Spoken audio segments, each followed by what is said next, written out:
Hi viewers, railway ప్రయాణికులకు మరో good news చెప్పేందుకు కేంద్ర ప్రభుత్వం సిద్ధమైంది.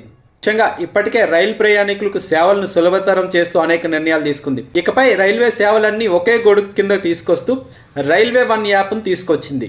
కేంద్ర రైల్వే శాఖ మంత్రి అశ్విని వైష్ణవ్ ఇప్పటికే ఈ యాప్ను ప్రారంభించారు. రైల్వే వన్ యాప్లోనే అన్ని సేవలు అందుబాటులో ఉంటాయి. ఆండ్రాయిడ్ ఫోన్లు వాడేవారు ప్లే స్టోర్ ద్వారా, iOS వాడేవారు యాప్ స్టోర్ ద్వారా ఈ వన్ యాప్ను డౌన్లోడ్ చేసుకోవచ్చు. అయితే ఇప్పటివరకు ఈ సేవలన్నిటికీ వివిధ యాప్లు ఉండేవి. దీంతో అనేక లాగిన్లు, అనేక పాస్వర్డ్లతో చాలా ఇబ్బందిగా ఉండేది. అలాంటి అవసరం లేకుండా ఈ యాప్ను ఒకే లాగిన్, ఒకే పాస్వర్డ్తో మనం మొత్తం ఆపరేట్ చేసుకోవచ్చు. ఇప్పటికే IRCTC యాప్ను వాడుతున్న వారు అదే లాగిన్ పాస్వర్డ్తో ఈ రైల్వే వన్ యాప్ను కూడా లాగిన్ అవ్వచ్చు. రైల్వే యాప్కు ఈ వాలెట్ కూడా జోడించారు. అంటే ముందుగానే మనం దానిలో డబ్బులు జమ చేసుకోవచ్చు. యాప్ లాగిన్ అయ్యేందుకు ఎంపిన్ అలాగే బయోమెట్రిక్ రెండు అవకాశాలను కల్పించింది.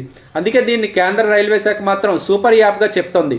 ఖచ్చితంగా ఇది చాలా మందికి ఉపయోగపడుతుందని, అన్ని సేవలు అందుబాటులో ఉంటాయని చెప్తోంది. కొత్త యాప్ ద్వారా రిజర్వ్డ్, అన్రిజర్వ్డ్ టికెట్లు ముందుగానే బుక్ చేసుకోవచ్చు. ప్లాట్ఫామ్ టికెట్ కూడా బుక్ చేసుకోవచ్చు. ఇందులోనే PNR స్టేటస్ కూడా మనం చెక్ చేసుకోవచ్చు. రైల్వే స్టేషన్లో బోగీల సమాచారం, రైలు ప్రయాణ స్థితి అంటే రన్నింగ్ టైం, ట్రైన్ ఎంక్వైరీ సేవలు, ప్రయాణ సమయంలో మీల్స్ బుక్ చేసుకోవాలనుకున్న ఈ యాప్ ద్వారానే చేసుకోవచ్చు. అన్ని సేవలను ఒకే యాప్లోకి తీసుకొస్తూ కేంద్ర రైల్వే శాఖ ఈ నిర్ణయం తీసుకుంది. అంతేకాదు, రైల్ వన్ యాప్ నుంచి ఆ ప్లాట్ఫామ్ టికెట్ బుక్ చేసుకుంటారో వాళ్ళకి 3% డిస్కౌంట్ కూడా అందిస్తుంది. సో ఖచ్చితంగా ఈ కొత్త యాప్ అందరు రైలు ప్రయాణాలకు ఉపయోగపడుతుందని కేంద్ర రైల్వే శాఖ చెప్తుంది.